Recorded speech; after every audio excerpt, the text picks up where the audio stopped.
During the election last year, we heard a lot about the war on women. But some say the real war on women is far different, and it's waged with pornography, forced abortions, sex trafficking, and even more. And they say that to men, they're the key to ending it. Paul Strand brings us that story.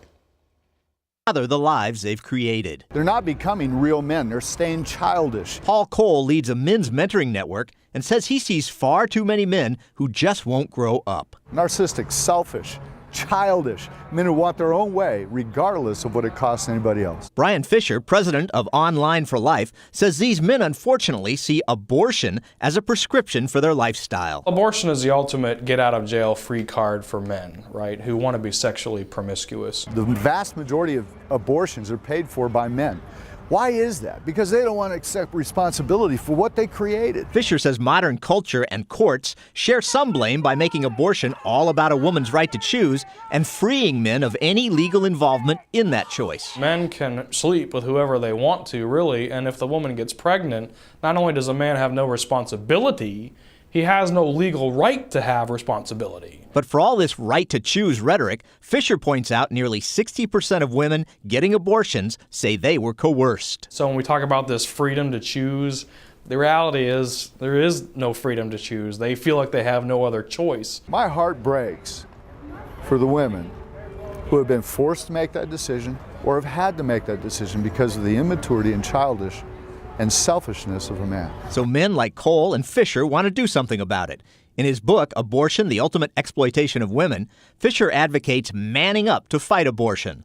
One major way? Get off the porn. Fisher says decades of research show what pornography leads to. Multiple sexual partners, adultery, wrecked marriages, issues with long-term commitment, all those things have been extremely well documented. Well, those are all the seeds of unplanned pregnancy. Mentoring young people in sexual purity and responsibility can help control this sexual chaos. A ministry tied to Cole's used that method to tackle the high AIDS rate in Uganda. So what they did was they began to train young men and women, 11, 12, 13, 14 years old, what it is to be sexually pure, to be married to one person. They began to meet in all the churches, all the schools. Quite an extensive program called Glovimo, the Glory of Virginity Movement. Today in Uganda, the rate of AIDS is 6.4%. It is the only nation in the continent of Africa that has reversed the rate of AIDS. On another front, the men who organized Fisher's OnlineForLife.org scanned the web for men and women looking online for abortion services and then hit them with ads for pro-life pregnancy centers. That saved more than 900 babies over the last 2 years.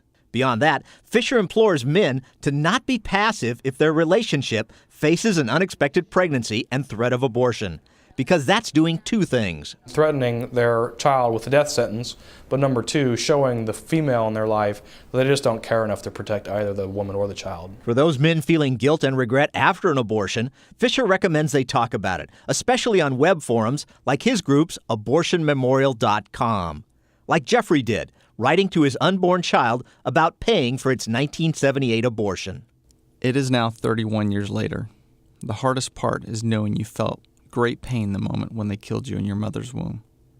You were innocent and totally helpless. I did not protect you.